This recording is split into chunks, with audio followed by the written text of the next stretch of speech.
everyone. It's brilliant to see so many of you here for our third debate of this term. This House regrets Western intervention in the Middle East. Just as a reminder of format for anyone who's new, we'll start with a 10-minute speech from the proposition, then the opposition, and then we'll move to a round of short floor speeches, 2 to 3 minute speeches from the audience in any side of the debate. We'll have another proposition, then opposition speaker, then another round of floor speeches from the audience, and then proposition, and then opposition to close. Just as a reminder, you're very welcome to give points of information, but it is the prerogative of the speaker whether or not to accept them. And just as a reminder, there's no filming tonight. So, to begin with, our first speaker in proposition of the motion, "This House regrets Western intervention in the Middle East," is Anne Wright. Anne is a former US diplomat and retired colonel, having served 29 years in the US Army and Army Reserves. She resigned from the US Department of State in March 2003 in opposition to the Iraq War and became active in several anti-war movements. Currently, she sits on the board of Veterans for Peace and Code Pink, Women for Peace, amongst other organizations. And you have the ears of the House. Thank you. Thank you. Thank you. Well, it's a great honor to be here. Thank you very much. The motion of today's debate, that this House regrets Western intervention in the Middle East, is a very timely topic considering the events of the past months and years. The interventions, better called wars, are all about oil and wealth for Western countries, especially my country, the United States. Let's call it for what it is: war for profit, cloaked in the language of diplomacy and democracy. Western intervention in the Middle East has never been about freedom. It's about oil, control, and strategic dominance. I will argue that the interventions in the Middle East by the United States and other Western nations for access to the huge oil reserves in the region have resulted in the deaths of tens of thousands, injuries in the millions, imprisonment and torture of tens of thousands, and the destruction of infrastructure and cultural institutions on a massive scale. Western wars for oil and profit have included war crimes, violations of the Geneva Conventions, crimes against humanity as defined by the Rome Statute of the International Criminal Court. I would hope that this House will overwhelmingly say that it not only regrets, but condemns Western intervention in the Middle East. I say this with an extensive background in military strategy and international affairs. As was mentioned, I served 29 years in the U.S. Army, retired as a colonel. I was also a U.S. diplomat for 16 years and served in U.S. embassies in Nicaragua, Grenada, Somalia, Uzbekistan, Kyrgyzstan, Sierra Leone, Micronesia, and Mongolia. I was on the small team that reopened the U.S. Embassy in Kabul, Afghanistan in December of 2001. I ended my career in the U.S. government with my resignation in March of 2003 in opposition to the decision of the Bush administration to wage war on Iraq under the guise of Iraq having weapons of mass destruction, which the administration knew was a lie. And I will also add that the UK's Blair administration went along with this lie and joined Bush's war on Iraq. While in the U.S., we only had 3 U.S. diplomats that resigned over the Iraq war. You in the U.K. had over 5 times as many people resign over that war. In the past 25 years, we've seen an incredible number of Western interventions, wars in the Middle East, and the resulting deaths, injuries, and displacement of millions of people, innocent civilians.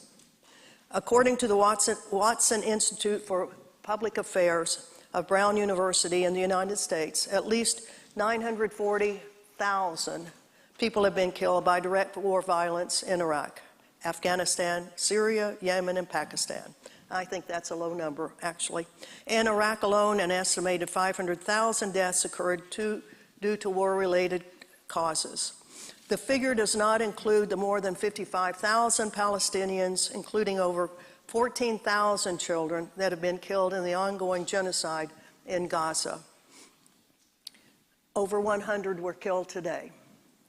The number of people who have been wounded or have fallen ill as a result of conflicts is far higher as the number of civilians who have died indirectly from the destruction of hospitals, infrastructure, and environmental contamination.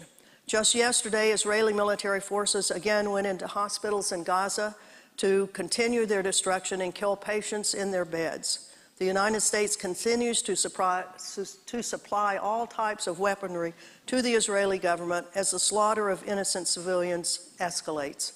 The slaughter is not only the revenge and retaliation for the events of October 7th, but reflect the Israeli government's stated goal of depopulating and permanently displacing Palestinians from Gaza. Thousands of military people have died in combat in the wars in Afghanistan and Iraq, as have thousands of civilian contractors. Many have died later from injuries and illnesses sustained in war zones. Hundreds of thousands of soldiers and contractors have been wounded and are living with the disabilities and war-related illnesses. Please go ahead. If no one intervenes and stands up to the genocide, brutality, and tyranny of men like Assad, Gaddafi, and Saddam Hussein, that doesn't help anyone. So would you not at least admit that the principle of intervention, not necessarily its application, is something that is deeply necessary? I wouldn't say it's deeply necessary, but I would say there are usually other ways that you can go about doing things. For example, for Saddam Hussein, I mean, the guise of going into Iraq under the issue of weapons of mass destruction, was a lie. You could have gone after the Iraqi government for sure on things of torture and things like that of their own civilians, use of poison gas and like that, terrible things that happen. But interventions, military interventions, I think we really, really have to look closely at what's going on. Thank you. Hundreds of thousands of soldiers and contractors have been wounded and living with disabilities and war-related illnesses, including post-traumatic stress, which includes domestic violence and suicides. These are the fathers, mothers, brothers, and sisters of your generation. And you may know some people that have been in the UK military and other militaries that have suffered from post-traumatic stress, and some have taken their own lives. Millions have been displaced. According to the Cost of War Project, the U.S. post-9/11 wars have forcibly displaced at least 38 million people in and from Afghanistan, Iraq, Pakistan, Yemen, Somalia, Libya, Syria, and Gaza, more than any other conflict since World War II. The U.S. could have pursued non-military alternatives to holding accountable those responsible for the 9/11 attacks than going into Afghanistan and Iraq in the way they did. The alternatives would have been far less costly in human lives. The U.S. invasion of Iraq turned the country into a recruitment lab for militant groups like ISIS. Similarly, Israel's war on Gaza has become a testing ground for advanced weapon systems, including AI-powered drones and loitering munitions and many others. Following the attacks of September 11, 2001, the Bush administration declared a global war on terror. This manufactured war created a global enemy, resulting in systemic Islamophobia and weaponization of fear. In January of 2002, the U.S. opened its prison in Guantanamo Bay, Cuba, where many were detained on the basis of bounties, not evidence. As of January 2025, 780 people have been detained there. 15 remain over 2 decades later. 756 have been released, 9 have died in custody, 3 are eligible for transfer, 3 eligible for periodic review, 7 are involved in military commissions, and 2 have been convicted, 2 out of 780. All of these are part of the war on terror that the United States and the Bush administration decided was the way to go after the people that committed the 9/11 things. The CIA's Rendition and Black Site program extended torture worldwide, with facilities in Diego Garcia, Syria, Thailand, Jordan, and Eastern Europe. Finally, President Bush admitted its existence in 2006. Yet few officials have faced justice for these war crimes. Torture is not a policy failure, it is a war crime. Abu Ghraib in Iraq became a symbol of U.S. hypocrisy and horror, with detainees subjected to beating, sexual abuse, and psychological torment, the same prison once used by Saddam Hussein. The health disasters of all of these interventions. According to the Cost of War research, the people of Fallujah, Iraq, a heavily bombed city, experienced a 17-fold increase in birth defects following the U.S. invasion. Bone sampling found uranium in 29% of the participants and lead in 100% of the participants, with lead levels higher, 600% higher than in averages in the United States. All of this from munitions that were fired into that city. This is not only a war crime, it's an environmental crime that endures across many generations. These patterns have been found in Gaza, Syria, Ukraine, Lebanon, affecting reproductive health, fetal development, and long-term well-being. The U.S. military's failure to protect the Iraq's National Museum in 2003 had led to the looting of over 15,000 priceless artifacts. The whole issue of protecting the culture of countries that militaries go into is something near and dear to my heart, because we teach that in the U.S. military. I taught it at Fort Bragg, North Carolina, and yet is systematically ignored by our military. We're told we were liberating a place, and yet we were looting it. So in closing, I hope the description of the dangers of Western intervention, or more accurately, wars in the Middle East, have shown that military action to resolve political issues unleashes chaos, war crimes, and devastation for innocent people. These wars have undermined international law, normalized torture, and militarized diplomacy. And their legacy continues in bodies, in trauma, and in the souls of displaced children. The real question is not whether we regret these wars or these interventions, it's whether we're willing to end them, to dismantle the system that fueled them, to replace impunity with accountability. So I call on you as leaders of tomorrow to remember this history and to stop wars from occurring in the future. Thank you.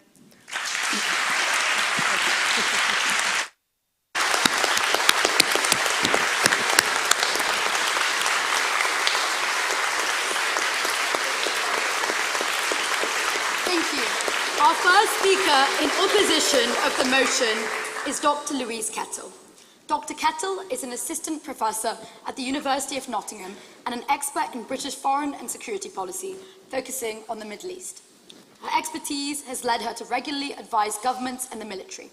She's published widely, including Learning from the History of British Interventions in the Middle East, and contributes across media. Dr. Kettle, you have the ears of the House. Thank you.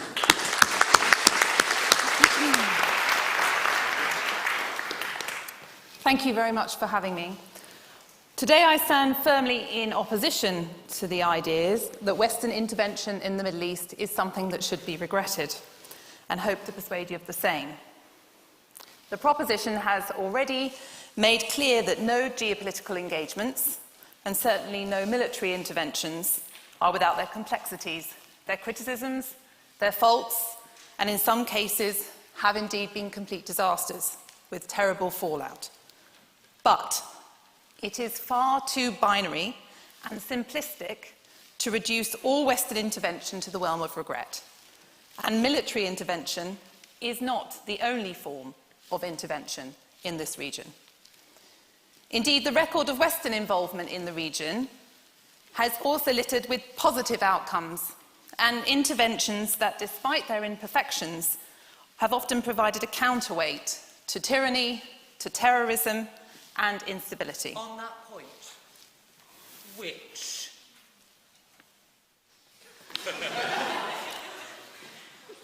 I'm sorry, could you elaborate? Which Western interventions have brought stability, reduction in terrorism, reductions in children dying, Thank you. reductions in adults dying? If you would let me continue, I will get to those points exactly. Thank you very much.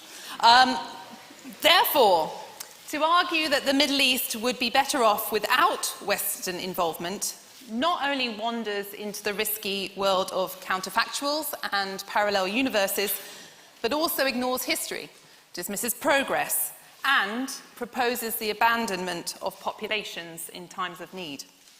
So to try to persuade you to vote nay, I am going to highlight 4 areas of successful Western intervention. For those realists in the room, I will think about security, stability, and counter-terrorism. For those interested in the moral imperative, I will briefly touch upon humanitarian assistance and crisis response. For the ideological or value-driven of those of you in the room, I will briefly discuss protecting democracy, human rights, and international norms. And for those that still remain cynical, I will resort to good old-fashioned fear, the risks of not intervening, reiterating the point of information already raised. So, security and counter-terrorism. The first benefit of Western intervention has been in security and counter-terrorism. In a region that is plagued by the rise of extremist groups like Al-Qaeda and Daesh, Western intervention has been essential in containing and rolling back radical ideologies that pose a threat not only to regional peace but to global security. Consider the rise of Islamic State in Iraq and Syria between 2014 and 2017. Without Western air power, intelligence, special operations support, the Islamic State would have expanded its caliphate and committed atrocities against countless civilians. Instead, the coalition has helped to play a decisive role in the liberation of key cities like Mosul and Raqqa. This intervention prevented genocide. It halted the enslavement of minority populations such as the Yazidis, and it dismantled an international terrorist network that inspired attacks in Paris, Brussels, and beyond. Moreover, Western military partnerships with regional allies have strengthened counter-terrorism capabilities. Training programs, such as those for the Iraqi security forces and the Kurdish Peshmerga, help train local governments to stand up to extremism independently. Western surveillance, drone technology, intelligence sharing have dismantled terror cells and foiled plots before they could materialise. Thus, Western intervention has not only benefited the region, but created a safer international environment, and continues to do so through the global coalition of 89 partners working to defeat Daesh. Out of information. That particular argument you're making that the West is a part in the great terrorism only works if you start at a very particular point of time. You can be different answers. For instance, if you just go back a few decades, couldn't we argue that the West's intervention played a huge part in the rise of ISIS and Al-Qaeda and so on? I'm sorry, I didn't catch the last bit, but please bear with me as I try to make some progress into this. It's worth noting that the region cannot prosper without a level of security and stability. For example, Saudi Arabia Crown Prince Mohammed bin Salman realised this some time ago, and I would argue, perhaps cynically, it's why he's looking to diversify his economy. He's also looking to increase peace in the region. Second point, if we move away from that, to think about humanitarian assistance and crisis response. Over time, the Middle East has experienced devastating humanitarian crises.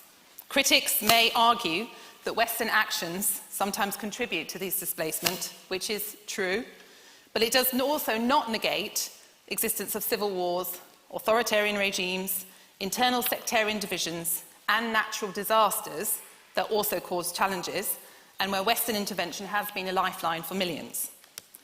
Over time, the West has contributed billions of aid to refugees, displaced people, and to help rebuild infrastructure, even in places where there's conflict with its current leadership. A good example here is Yemen, where there is one of the world's most severe humanitarian crises, as millions of Yemenis have faced famine and disease. I must make some progress, I'm afraid. Western nations, include the United States and the United Kingdom, have provided substantial humanitarian aid to Yemen, focusing on food security, healthcare, and sanitation.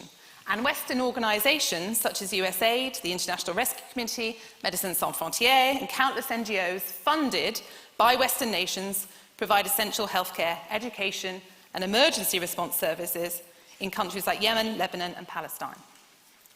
Let me move on now to the protection of democracy, human rights, and international norms.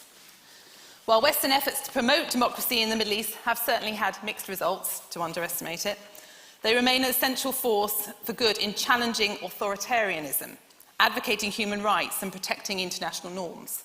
This does not always have to be militarily. Western embassies and civil society organisations work to protect journalists, support gender equality and minorities, fund free media platforms in the region.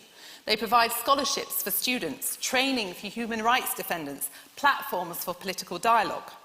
They have used diplomatic interventions to highlight abuses and calls for reform, such as after the murder of Jamal Khashoggi and the crackdown of Iranian protesters. They have offered resettlement programmes and taken part in military operations to protect vulnerable people. In the region, this has included establishment of no-fly zones in Libya in 2011 as part of the responsibility to protect, and Iraq throughout the 1990s to protect the Kurds in the north and the Shia in the south. Were these perfect? No. Are they the subject of criticism, of selectivity and unintended consequences? Yes.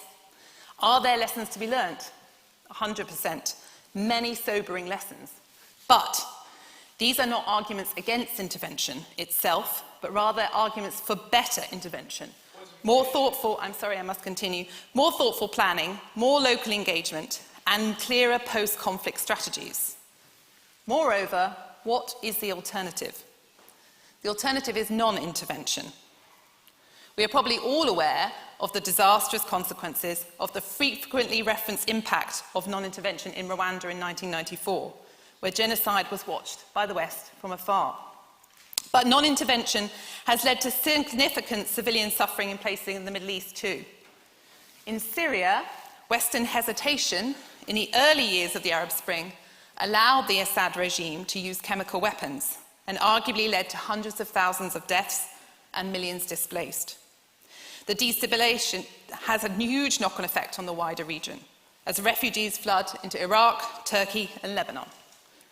Moreover, the non-intervention of the West left space. It left a vacuum for Russian and Iranian entrenchment. And non-intervention after the use of chemical weapons against civilians only further emboldened Russia. In fact, not intervening can lead to power vacuums created by failing states and a loss of geopolitical influence, while the failure to uphold international laws and norms erodes Western credibility and emboldens Western competitors. In conclusion, I'm afraid, Western intervention has been far from perfect, and the proposition has ably established some cases where it's been truly disastrous, but it is not all to be regretted. Instead, there is also true that Western intervention has thwarted terrorist networks, saved lives, rebuilt economies, and offered hope to those living under oppression. Should the West regret coming to protect Jordan upon the King's request in 1958, or Kuwait upon request days after its independence in 1961? Should it regret creating a coalition of 42 countries to restore the independence of Kuwait after annexation by Iraq in 1990, or fighting against the brutal regime of Daesh?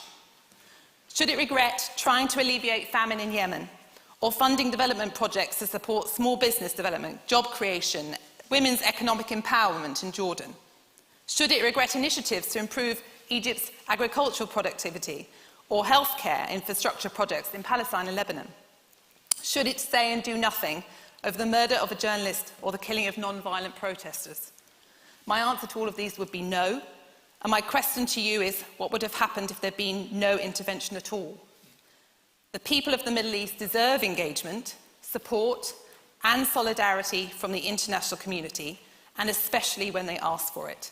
This is why this House should not regret Western intervention in the Middle East. Thank you.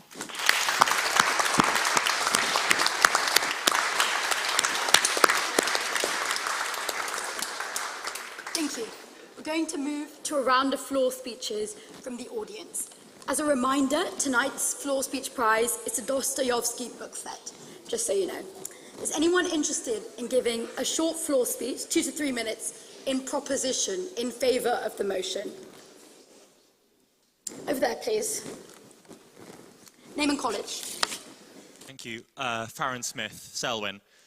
I would generally disagree with a kind of balance sheet view of history, where you weigh up the positives of some actions and the negatives of others, but I must say I'm disappointed by the selective blindness of the opposition. because you cannot focus solely on the good of Western intervention in the Middle East, because for every supposedly good action, although it is often carried out not by Western states but by NGOs which may be based in those countries, there is a generally far greater negative action, often the one causing the positive action which that very state seeks to negate. Who funds the bombs falling on Palestine, falling on Yemen? It is the Western states whose NGOs go in and supposedly try and fix these famines. There is a genocide happening in Gaza, and it is funded by the US and by the UK and by the vast majority of Western states who have not acted to prevent it. And for every Western NGO who acts to try and prevent that famine, to try and prevent that genocide, you cannot negate the fact that it is by and large Western states who went in, who colonized these regions, who drew arbitrary lines across ethnic boundaries whose effects we are still seeing to today, who are to blame for the vast majority of the problems that we are still seeing today in 2025 in the Middle East. I urge you all to vote in proposition of this motion. Thank you.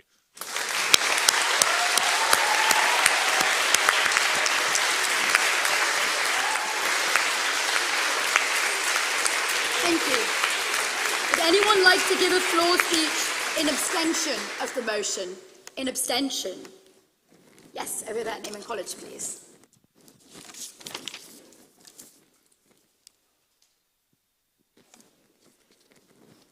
Hi, I'm Mandy, and I'm from Jesus. I abstain because the word intervention. Intervention is pretty one way, isn't it? When France persecuted its minorities, could Middle East intervene? And when Asians were beaten up in New York subway, could China intervene? No, I don't think so. Because when Middle East intervenes, the West calls it terrorism. When China intervenes, the West calls it authoritarianism. So let me get this straight. Intervention is the West's favorite euphemism for plunder.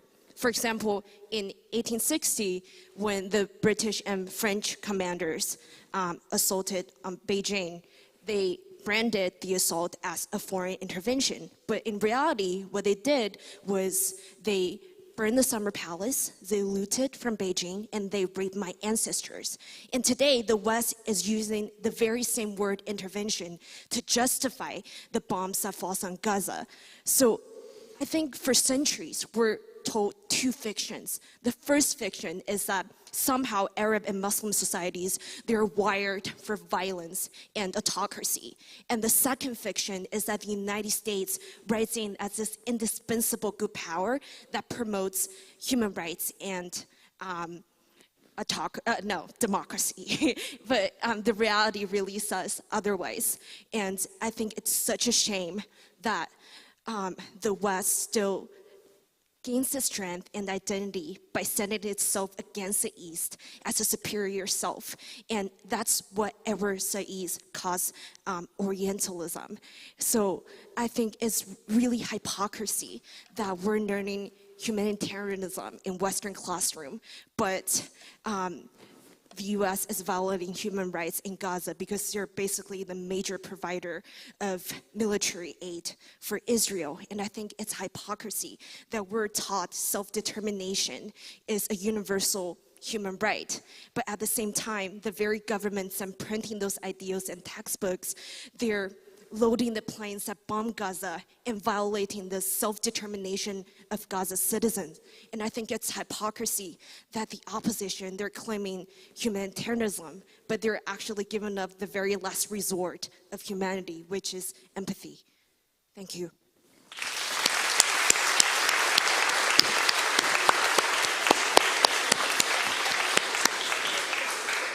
Is anyone interested in giving a floor speech in opposition of the motion? An opposition floor speech, please. Oh, up there, name and college, please.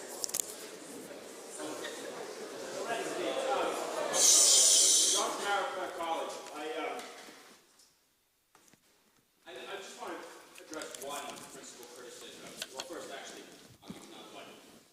The United States is not intervening in China in 1960 in the British. The United States, in that instance, as in all instances, innocent. No, but seriously, I guess the question of plunder, I've never really understood that argument. I was young anti-Iraq war activist in my middle school. I was a young anti-Iraq war person in the mid-2000s. I remember talking about how evil it was the Bush administration was only after oil and plunder in the Middle East. And then I grew up, and I realized that the United States has taken over 0 oil wells in Iraq and 0 oil wells in Gaza. It may be complicit, it is complicit in evil things going on, but it's not really for economic gain. It's rather for more racially motivated ideas, civilizationally motivated ideas. So I've never really understood this economic argument, which really has so little actual fact to back it up about economics.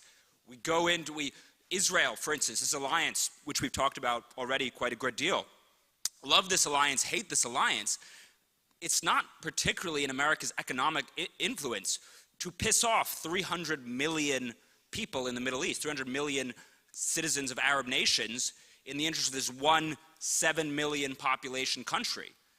Now, America feels that it's in its interest, it feels that it's doing the right thing, but it's not really for economic or strategic interest. Now, one more point. I'm so glad that the ex-president, formerly of Homerton College, has come down from his bucolic surroundings in Girton to talk to us tonight. I'd like him to answer something for us later tonight, since I know he's such a critic of the Iraq War and the devastation that has followed, and the point brought up by the first proposition speaker. She speaks of the radicalization that the Iraq War caused, and I would just ask that one of the formerly arrested people in an American military jail is Mohammed al-Jawlani, otherwise known as Ahmed al-Sharaa, the current leader of Syria, who is gone, who has transformed from a former ISIS, Al-Qaeda, Daesh, al-Nusra Front jihadist military to a neoliberal icon who has taken over, dethroned the Assad regime, talks of building houses. Can you people in England imagine that? No more NIMBY politics. He is a YIMBY champion who is building roads. Maybe we'll even get onto nuclear power in Syria. I hope just, electricity, nothing more. This is YIMBYism in Syria. This is a dream. And he was formerly arrested by America. And now he's meeting with President Trump. Is that the Iraq War causing positive impacts? I don't know. My 8th grade self would hate me right now, but I'd like you to address that question. Thank you.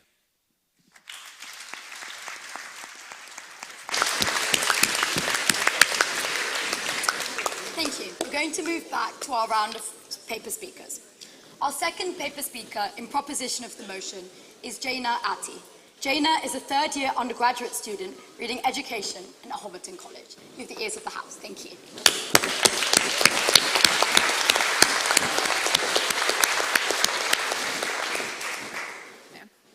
Hello, everyone. My name is Jana, and thank you so much, Ms. President. I've always aspired to debate at this union ever since I was in school, and so what a privilege it is to stand here and be able to talk to all of you.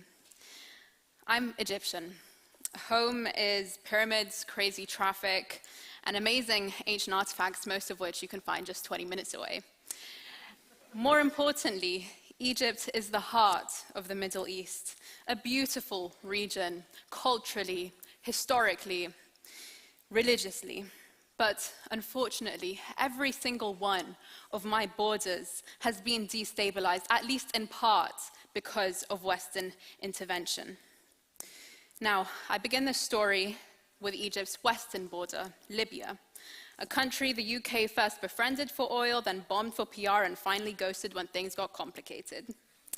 Gaddafi famously referred to Blair as a friend of the family. Why? Well, Blair was selling arms to Libya in exchange for, of course, oil and geopolitical influence, despite Gaddafi's human rights abuses. But then the UN decided to intervene, and England, along with the rest of NATO, launched airstrikes in 2011, killing and injuring dozens of innocent civilians. And whilst Gaddafi was overthrown, the West didn't prepare for the power vacuum and violence soon to follow. The opposition may argue that this was a global decision rather than a Western one because it was the UN's decision, but really it was a decision made by the UN Security Council, which we know is mainly the West, and the decision was met with hesitations from China, Russia, and India. Now let me be clear, I don't blame the West for everything in the Middle East, absolutely not. And we can definitely look within the country and within the region to see the multiplex of factors contributing to instability.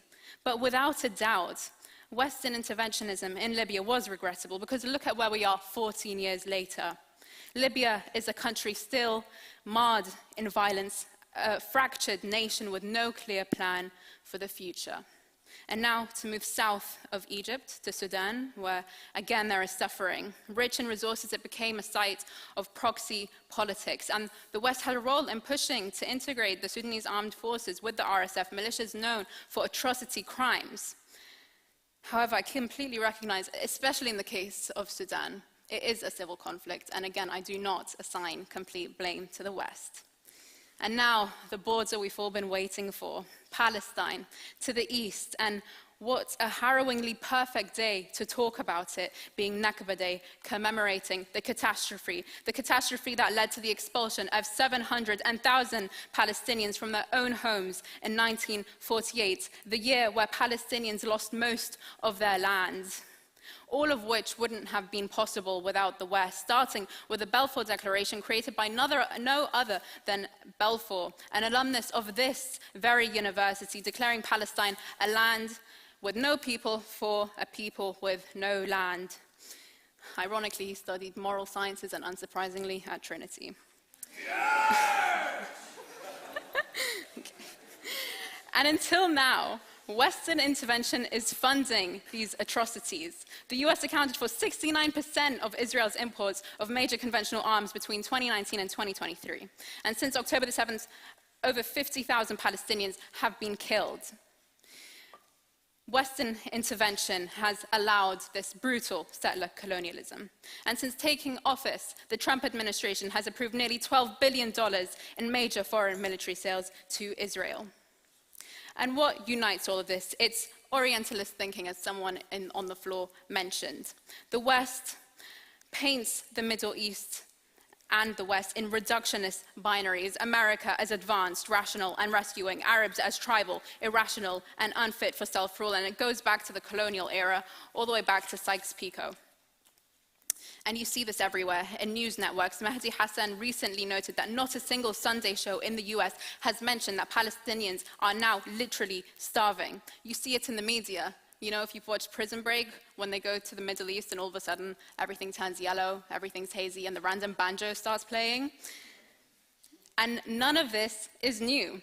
As Edward Said put it, every single empire in its official discourse says that it's not like others, that it uses force only as a last resort to enlighten, civilize, bring order. And what better case study of this hypocrisy than Iraq? Without the US invasion of Iraq, ISIS simply would not exist. So I'm very glad the opposition did bring up ISIS. Even Obama admitted it. And why? Because foreign occupations breed violent insurgents. In Fallujah and Abu Ghraib, innocent Iraqis were tortured. Then came probably the most foolish idea in history.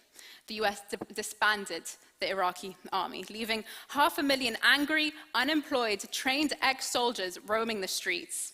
And to make matters worse, the US detained innocent Iraqis in Camp Bucca. Fun fact, the founder of ISIS, al-Baghdadi, was detained there. And whilst detained, the prisoners networked there by writing phone numbers on each other's boxer shorts. It was like LinkedIn from hell. Now ISIS is stronger, and it poses a threat to international security.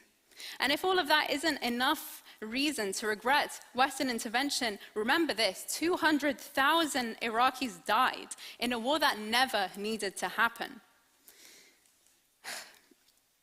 And this isn't just about the Middle East. Regular Western citizens like you and I should also regret Western intervention for our own interests. I truly do sympathize with the American veterans who went to these wars, fighting an unnecessary war, only to return with PTSD, to face homelessness and an inability to reintegrate into society. To give you some figures, over 7,000 US military service members were killed in Iraq and Afghanistan. Even worse, more veterans have died by suicide after serving than in combat. And as for us, British citizens, shouldn't our family's tax money, shouldn't our own tax money go towards more noble causes than murder? Shouldn't it go towards the NHS, which is strained and struggling, our education system, mental health support services? And finally, but certainly not least, is the cost we almost never talk about, the environmental cost. During the Gulf War, 700 oil fields were set ablaze, releasing 11 million barrels of crude oil into the Persian Gulf. Please. Who set ablaze those oil fields in the Gulf War? Was it Western power, or was it the dictator who invaded his defenseless small neighbor Kuwait? I think the overall point here is that war in general is just bad for the environment. So even not, if not in that case, then just in literally any other case. I'll give you another example. Rebuilding Gaza is expected to generate 60 million tons of CO2. And for what? Is this fair for us, climate activists who bring a tote bag to Tesco, who avoid using plastic, only to find our political leaders are literally destroying the planet at an unprecedented rate? Social justice, environmental justice, and economic justice are inseparable. You can't fix one without addressing the others. So, as both an Egyptian and a British person, I say this: it is absolutely in my best interest to regret Western intervention. As an Arab, I've watched my borders become destabilized, my region treated as just another pawn in a twisted game of chess. And as a British person, I want to know that working class tax money goes back to working class people, not to war, not to chaos, not to violence. Thus, I urge you to vote in favor of proposition. Thank you.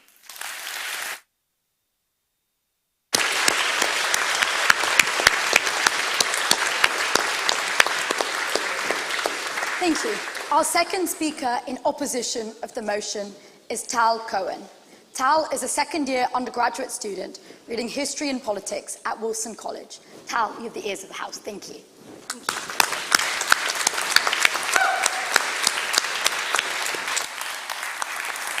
Madam President, ladies and gentlemen, the phrase Western intervention in the Middle East carries the weight of Iraq, of oil pipelines, of drones in the sky, of disaster. And rightly so, the West has made disastrous decisions.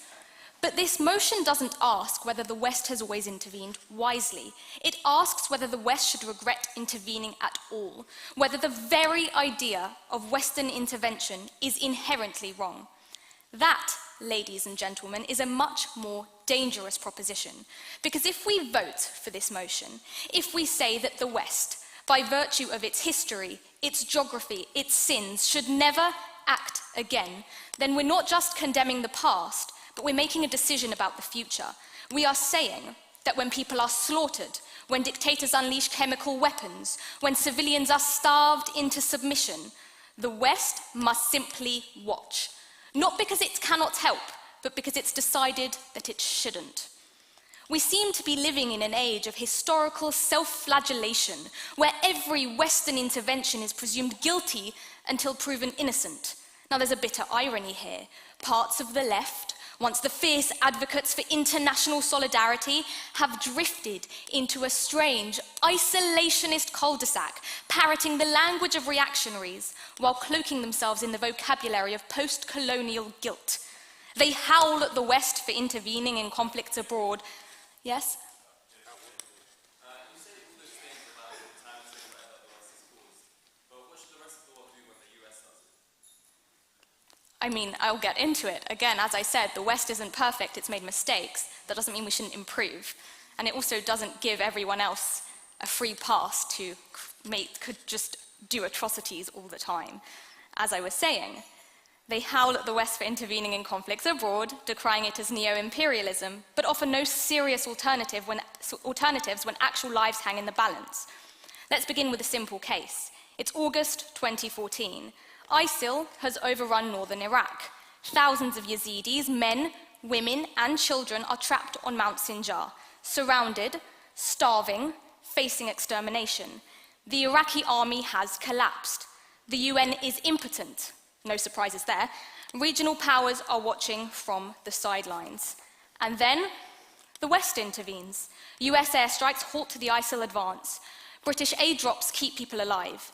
That was Western intervention, not for profit, not for oil, not for empire, but because nobody else would act. Would we honestly prefer inaction in that moment? Should we have stood by instead and said, sorry, it's a bit awkward for us to get involved. We've done some bad things in the past and we're on our self-improvement journey.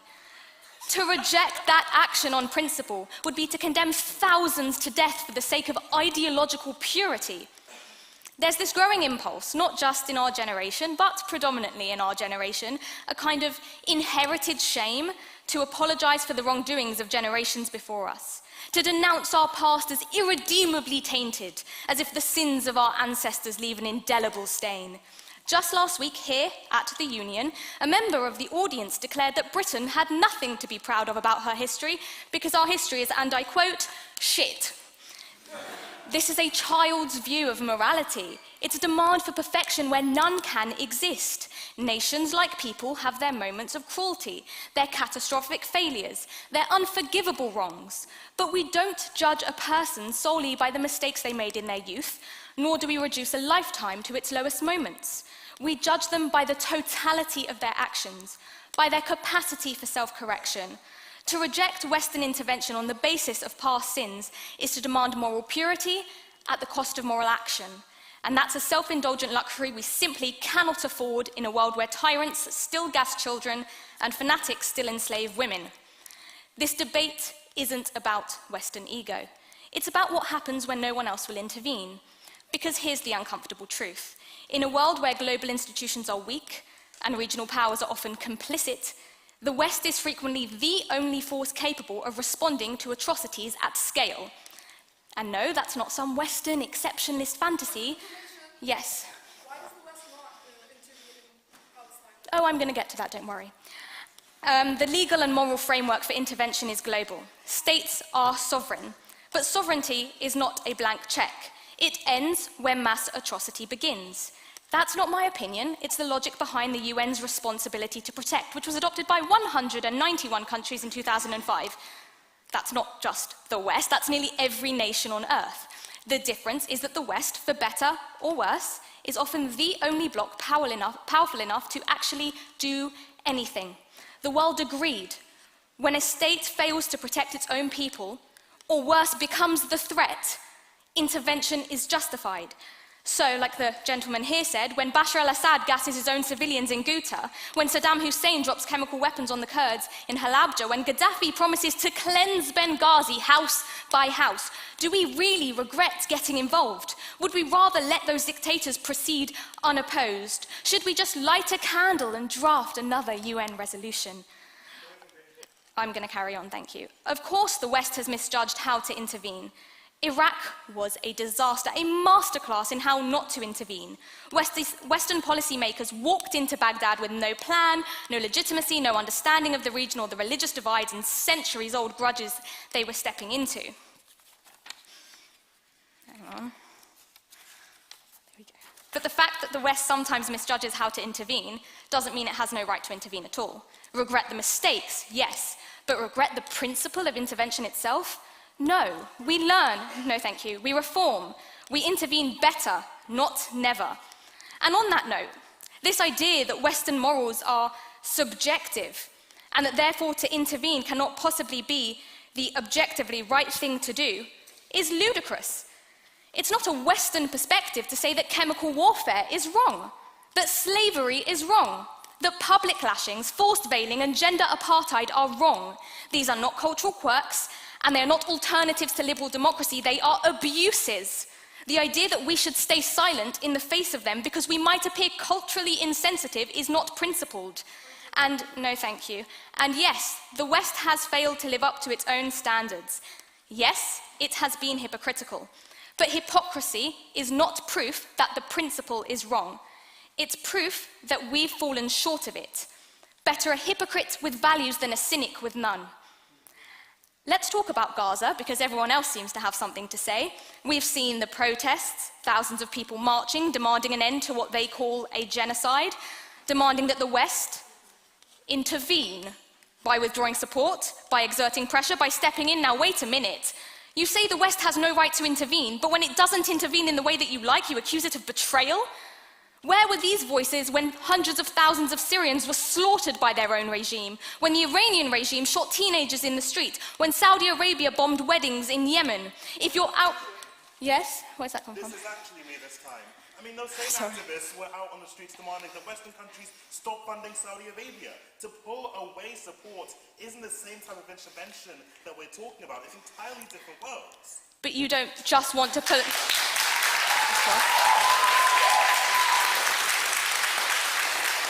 You don't just want to pull away support from Israel, okay? What you're talking about is intervention in Gaza, but this doesn't make sense. If Western involvement is really always evil, then leave Gaza to its fate. But of course, no one actually believes that. Because, no, thank you, I need to finish. Because deep down, we do want intervention, we just want it when it suits us, and like you said, on our terms. I need to finish, thank you. We just don't want to admit that we want it. As Dr. Kettle addressed, I need to finish, as I said. As Dr. Kettle addressed, the fact that intervention does not always mean boots on the ground. It does not always mean occupation.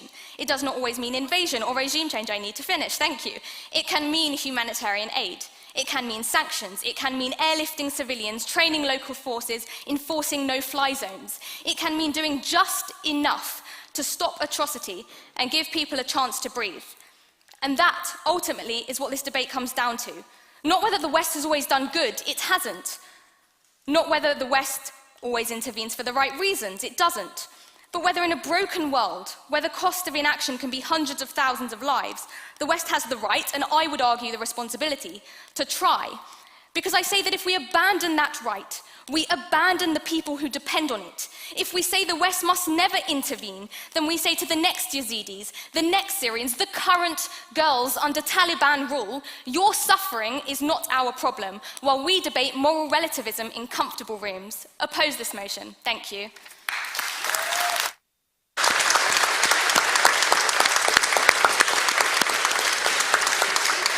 Thank you. We're going to move now to our second round of floor speeches. Would anyone like to give a floor speech in proposition of the motion? In proposition of the motion. Yeah, over there, please. Name and college. Christopher Lord, Christ College. I want to start by just saying I think the opposition fundamentally misunderstands what this resolution, or what this motion, congressional debater, me and the Pope, we have that in common, but what this motion entails, right? It's not a question of, this House would never do anything again, it would sit on its hands and roll over and die in any sort of crisis. The motion is this House regrets Western intervention in the Middle East, and what that means is that we regret what the West has done so far, and that on balance, we believe that the West has caused more harm than good in its interventions. The opposition will tell you all today about all the humanitarian aid that the West conducts, about all the sanctions it imposes, about all the good things that it's done for suffering civilians of nations that it's made suffer in the first place. Go on.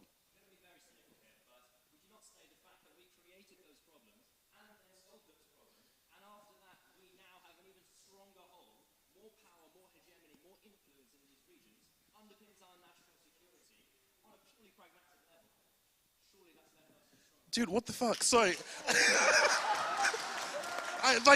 Forgive me for my language, Madam President, but if I shoot someone and then take the bullet out and, wrap them all up and treat them, it doesn't mean that they should forgive me for shooting them in the first place. It doesn't mean we have a better friendship because I shot them and then I healed them. But let's talk about an instance of shooting someone, just above the heart and then, deciding that we'll go ahead and give them some morphine or something, right? Let's talk about, like so many people have today, let's talk about ISIS and ISIL and their expansion, because that expansion was deliberately aided by US forces, deliberately aided by the Pentagon. We have access to declassified US documents that say the United States propelled opposition groups in Syria that they knew had extremist tendencies, that they knew had extremist factions, that they knew and believed could spur terrorist groups like ISIS, and they did that entirely with that knowledge. And not only did that, but so they welcomed it. because it would take out those who are currently in power in Syria. The United States, the United Kingdom, these Western countries that, our good friend from the United States wants to say are morally innocent all of the time, do not do the things they do because they have some sort of strong moral conviction. They do it because of their ideology, and that ideology is deeply, deeply flawed. When we ask ourselves in this motion today, when we walk through those doors at the end of the chamber, we should ask ourselves not whether we should never intervene again, but whether on balance our intervention has been good. The answer is clearly no.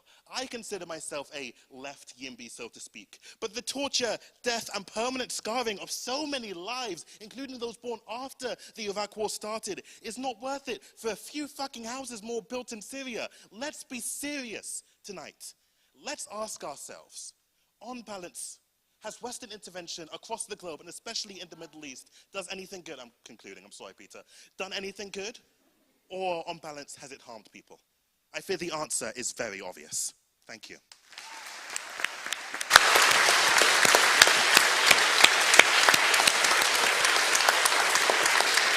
Thank you. Would anyone like to give a floor speech in abstention of the motion? Over there, please, name and college.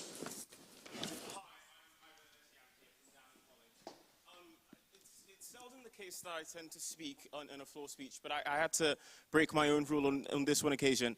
I, like the majority of people in the House, feel very strongly that there is a place for the principle of Western intervention. That is, a good chunk of us in the world come together and say, in the event that the weakest upon us is inflicted with pain, suffering, human cruelty quite like no other, we should take action to act. That is fine. That is correct. My issue this evening is with the opposition, and I'm finding it. I have never sat in a debate and listened to a more creative and imaginative interpretation of the question that ignores the realities present. Like, I'm going to agree with what Farron has said. When we're talking about historical record, we can't just pick up the chapters that makes ourselves feel good and ignore the issues at hand. In large response to what the second opposition speaker was saying, number one, there is a difference between Western intervention as a moral question and as a framework. On the issue of moral question, like I said, we all agree that when there is human cruelty, when there is genocide, when there is international war crimes committed by a government against its people, we should intervene. That's the framework. Most of us, that's the moral question. Most of us agree with you on that point. When it comes down to a question about framework, if time and time again, the question and the framework that we use on Western interventionism breaks international law, leads people to increase suffering, allows us to dubiously conduct war crimes, then we have an issue. It is perfectly fine to say that, yes, I agree with the moral principle, but I have deep issues with the framework. That is what we're talking about. That's point one. Point two, it's also important that we clarify something on what we're talking about when we say actual interventionism. Interventionism isn't us withdrawing aid from another country. That's not what we're talking about. When the British government withdraws aid from Myanmar, we don't say that Britain is intervening in the actions of Myanmar. That's not the same thing. It is one thing for us to say that war crimes are being committed by a country and we do not want to participate in that. That is what we're talking about. That is not interventionism. Thank you.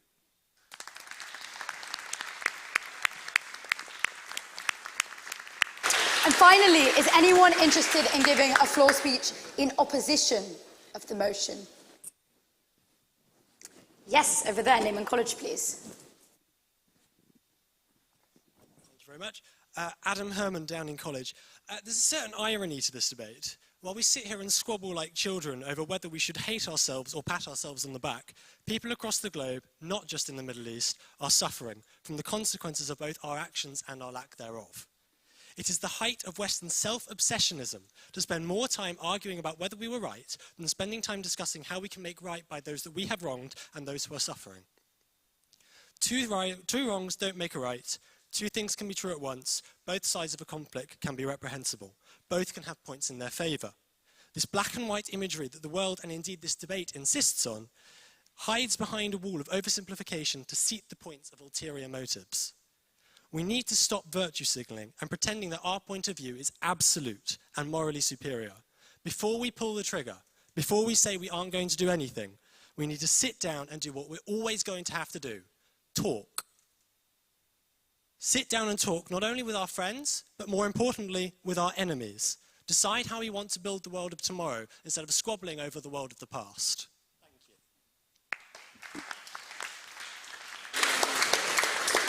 Thank you.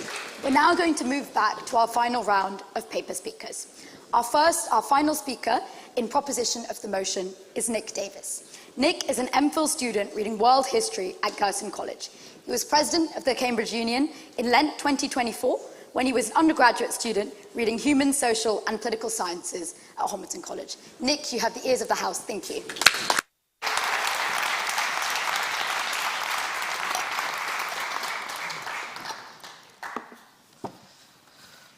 Under extraordinary circumstances, military intervention can be justified.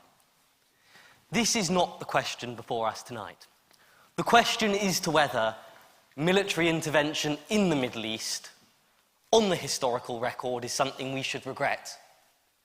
And our action has been an abject, unforgivable, consistent failure. Just to reiterate the headline statistics, in Iraq, 10 years into our invasion, 270,000 dead, 2 civil wars in the space of 10 years. Libya, 2 years after our intervention, civil war, 150,000 displaced to this day, no functioning central government. If this is what success looks like to you, I fear for what your definition of failure is. Our more indirect forms of intervention, Gaza, 53,000 Palestinians dead, perhaps up to 180,000 according to the Lancet Medical Journal. We need to be honest.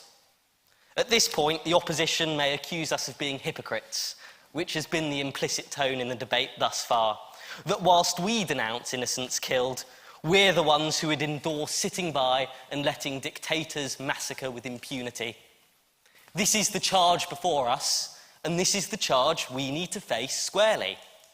Yes, I supported the institution of a no-fly zone in 1991 to prevent Saddam Hussein engaging in his brutal attacks on the Kurdish people in the north of Iraq. But that was overshadowed by the crippling sanctions the West imposed and the brutal invasion that occurred in 2003. Yes, I do accept that it was right to institute the no-fly zone over Libya, specifically Benghazi in 2011, to prevent Gaddafi's troops from murdering there. But that was overshadowed by the fact we went far beyond what was authorised under UN Resolution 1973 and then toppled Gaddafi's regime without a scintilla of support for reconstruction. So you can't cherry-pick the isolated moments of intervention and ignore the rest. This debate isn't about those moments of intervention that you wish would have happened. This isn't a build-your-own fantasy counterfactual.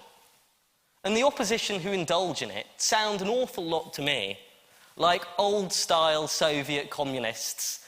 That, oh, this intervention didn't work this time, it didn't work that time, it didn't work here, it didn't work there, but somehow, within the annals of theory, unrevealed to us by history, the principle of it remains untouched. You would make the most adherent and coherent defenders of Soviet communism in your incoherence.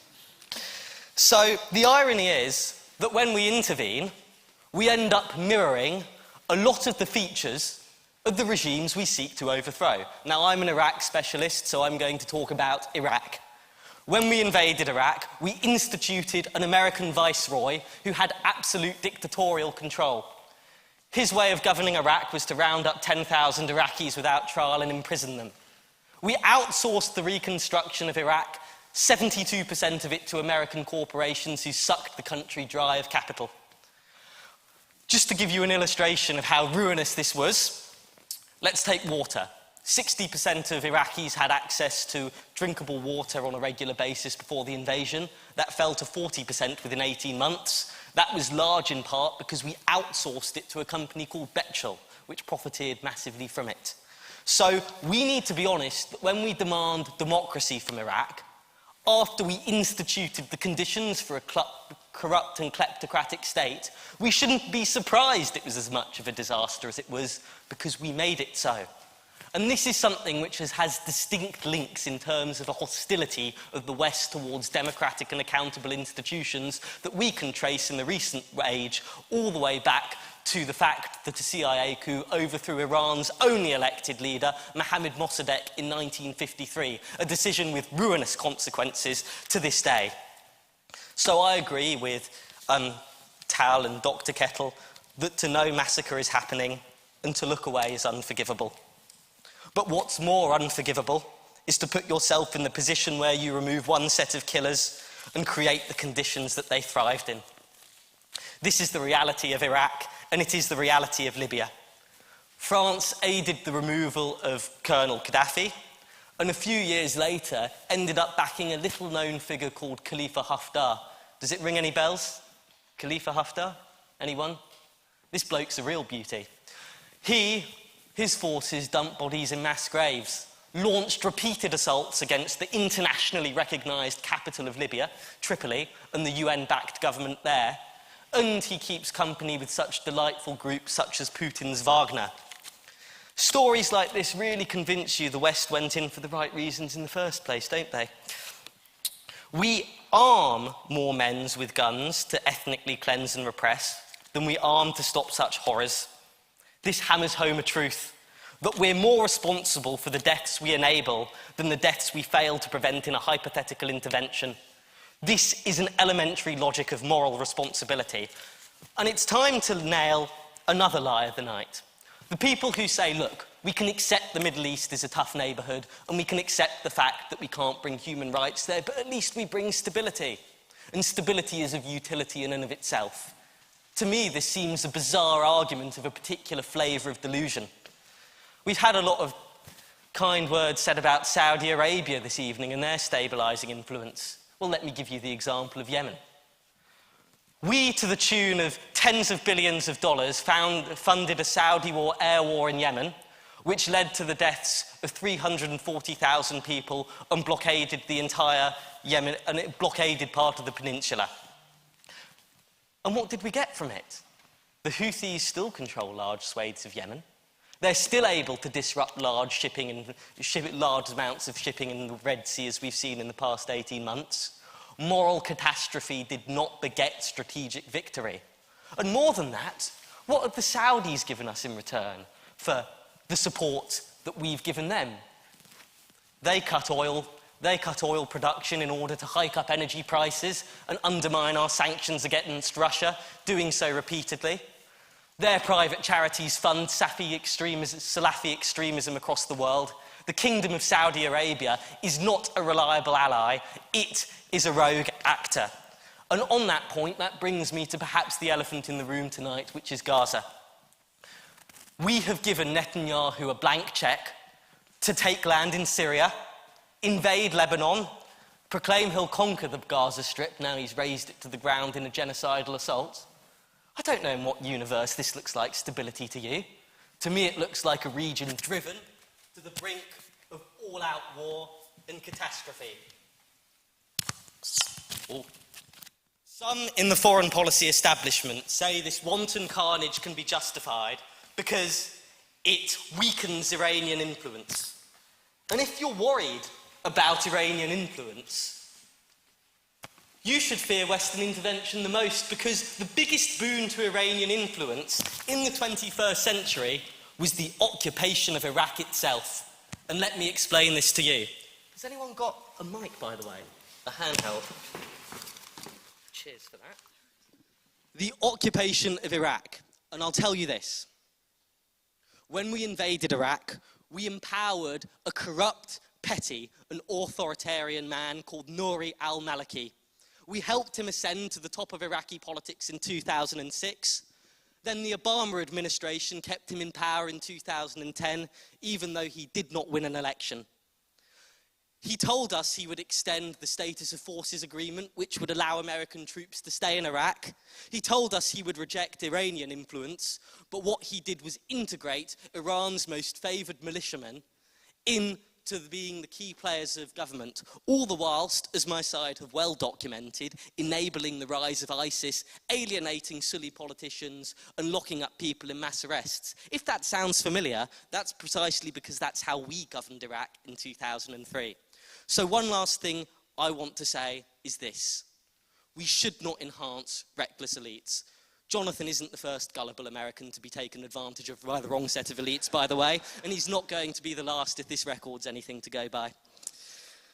The final point is that when we mitigate the problems we created, we call them a startling success, and this is distinctly in relation to ISIS. So just to be resolutely and absolutely clear, it was right to take action against ISIS to liberate Mosul, Raqqa, Sabatra, and those other pockets of Libya, Syria, and Iraq which were taken over. But as has been well pointed out, we can hardly pat ourselves on the back when we sparked the rise of ISIS's insurgency. If an arsonist sets a house ablaze and then douses water on the building out of guilt, does that mean he should cease to regret his initial decision? So to conclude, brutality has become the very air we breathe in the Middle East. So much so we fail to even notice it. And demanding regret is a demand for accountability where we've seen none. Regret is not passive inaction. It is a demand to act better. And what I would say to you is this, to close it, is that we want to vote in this chamber for tonight for a motion that will enable us not to repeat the horrific mistakes of the past. If we bury our heads in the sand and pretend our approach is not broken, the darkest visions of catastrophe in the Middle East will continue to come to pass, not because we failed to prevent them, but because we made them so. Thank you.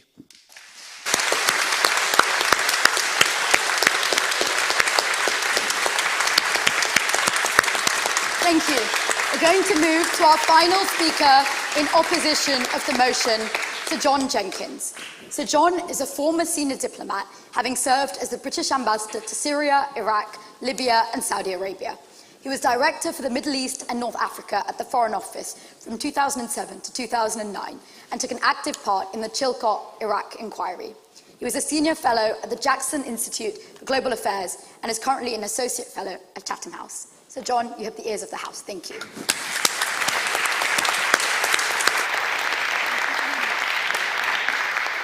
Thank you very much, Madam President, and good evening, ladies and gentlemen.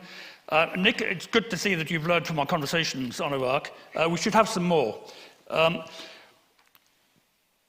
In September 1494, King Charles VIII of France crossed the Alps and invaded Lombardy. His objective was to seize Milan and conquer Naples, to both of which he had a dynastic claim. This set off a train of events which we call the Italian Wars, which lasted until the Peace of Cateau-Cambrésis in 1559 and caused widespread devastation as well as a revolution in the European military and diplomatic balance of power. That model of intervention by one power or state in the affairs of another is standard not just in Western but in global history. It's what the Athenians did in their ascendancy, it's what the Romans did until the Parthians, Goths, Vandals, and Huns did it back to them. It's what the Umayyads, the Abbasids, the Seljuks, the Mongols, the Ottomans, and the Safavids did. It's what Napoleon and Bismarck did, and it is, of course, what Hitler, Stalin, and Mao all did. Putin still does it. You can call it a moral opportunism, realpolitik, or simply realism, but the aim throughout history has been to expand your own territories and power at the expense of others and to add to the glory of your nation, tribe, or house. And there's a pattern. Stronger states intervene in weaker ones. The Italian peninsula in 1494 was a patchwork of squabbling city-states, while France was the richest and most populous state in Europe. The kingdoms and emirates of the Caucasus and Central Asia were feeble in comparison to their Turkic, Persian, or Russian oppressors. They needed friends. In the modern Middle East and North Africa, the Shia shrine cities of southern Iraq seemed easy prey for the tribal levies of the emergent First Saudi state in 1803, as they did after 1818. What protected them in both cases was intervention by a stronger power. In the first case, the Ottomans, in the second, the British. It's true that intervention changed its nature in the 20th century. After Woodrow Wilson issued his 14 points in 1918, the world caught a fit of moralism as well as a Spanish flu. Self-determination was the watchword, regardless of whether those to whom the right of self-determination was ascribed had the power to preserve it against the predators who still lurked, like the cat in Orwell's Animal Farm, publicly avowing universal friendship but privately waiting for the opportunity to pounce. The refusal of the US to join the League of Nations helped give those predators license, as with Mussolini's Italy and Abyssinia. And even after 1945, with the US a founder member of the UN, the behavior of China in Tibet or the Soviet Union in Eastern Europe showed the limitations of international solidarity when the ability or will to enforce it was absent.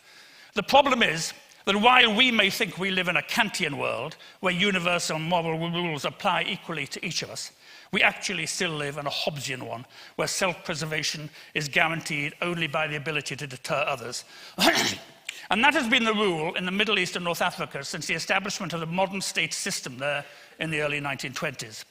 The reason that the third Saudi state, established by Abdulaziz, effectively in the early 1920s, did not simply annex its smaller Gulf neighbours, Kuwait, Bahrain, the Trucial States and so forth, was because Britain, a waning but still global power with the ability to project force, guaranteed their survival. The same applied to what became Iraq and Transjordan. As we've heard, Britain sent troops to Jordan in 1958 and Kuwait in 1961 when those countries were threatened by their neighbours, principally Iraq. As British power declined, the US replaced it, sending troops to Lebanon in 1958 and again in the early 1980s, giving security guarantees to Saudi Arabia and seeking to persuade the Shah of Iran to act as its regional gendarme. The Soviets, at the same time, backed Nasser's Egypt and Ba'athist Iraq and Syria.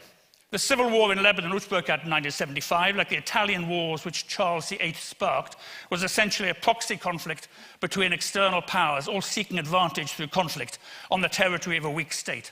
And in the case of the PLO, seeking, as they had done in Jordan, to secure territory for an assault on another regional state, Israel. It ended with a peace agreement, the Ta'if Accord, brokered with Saudi intervention, which served only to normalize the dominance of what had become, in 1979, the Islamic Republic of Iran, a revanchist and ideologically aggressive Shia Islamist state which regarded other regional rulers as illegitimate and awarded itself the constitutional right to overthrow them through revolution and indeed, as in the case of Bahrain or the UAE, annex their territory. So when we talk about Western intervention in the Middle East, we cannot make sense of it without also considering the context. The entire history of the region has been one of intervention contemplated or intervention attempted by regional states, by external powers, and by ideologically mobilized sub-state actors such as the Muslim Brotherhood, Al-Qaeda, or the Islamic State. And that is why the region historically has had an addiction to external guarantors.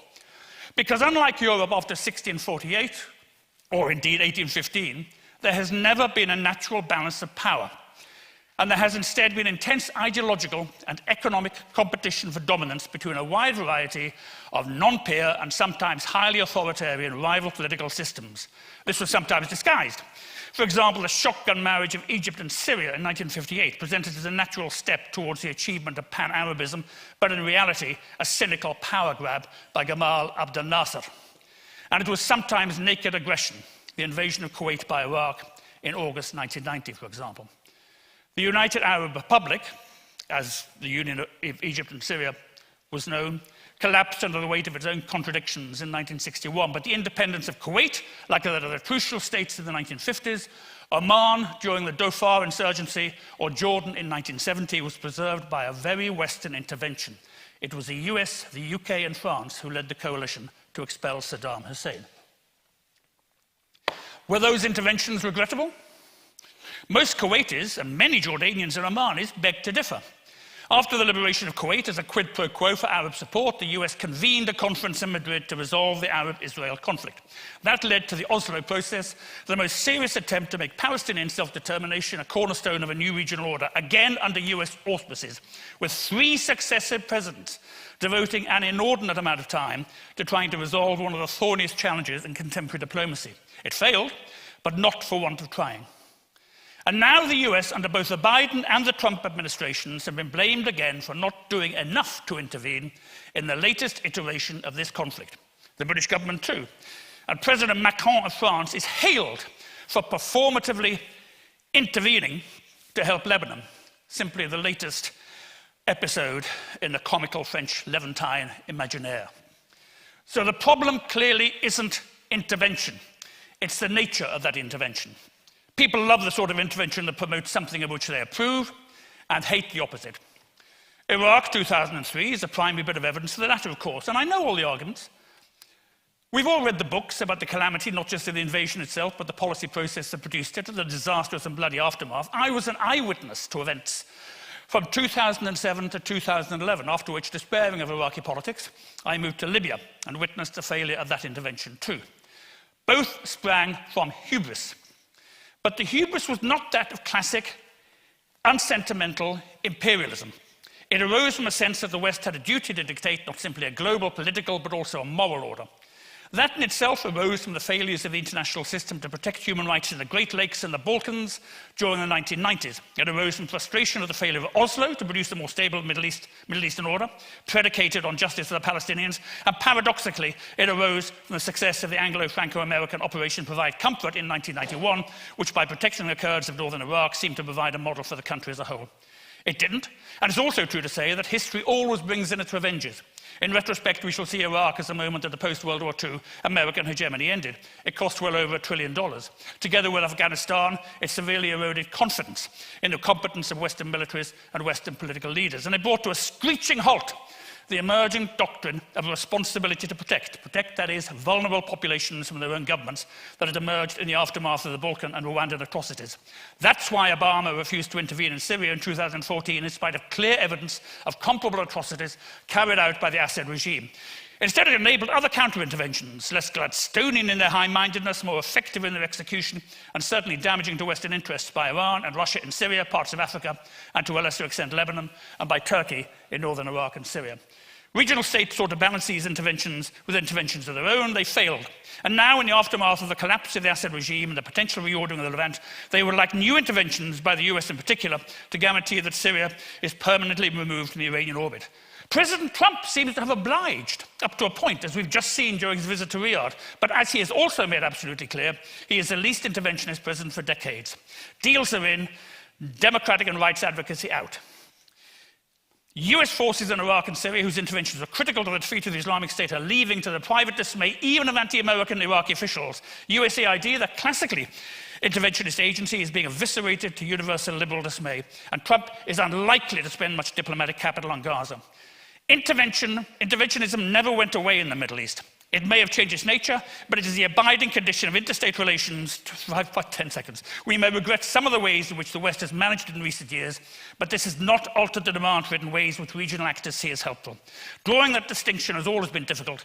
We're now going to find out that it's also necessary.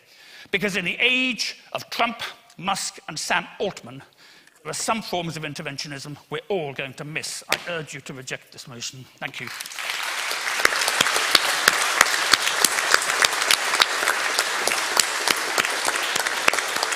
Thank you, Sir John, and thank you everyone tonight for a fine debate. Just a few notices from me before we vote.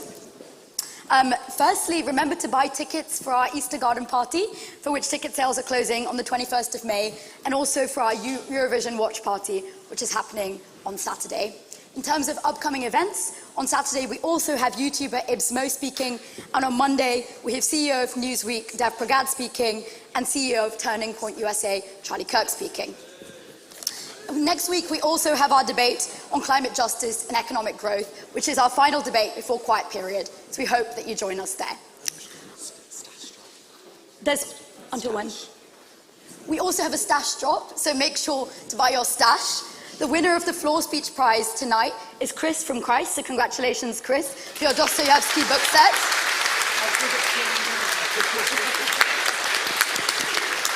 In this house, we vote with our feet. So at the back, we have the doors aye, noes, and abstention through the middle. Thank you, everyone, for tonight. Thank you so much.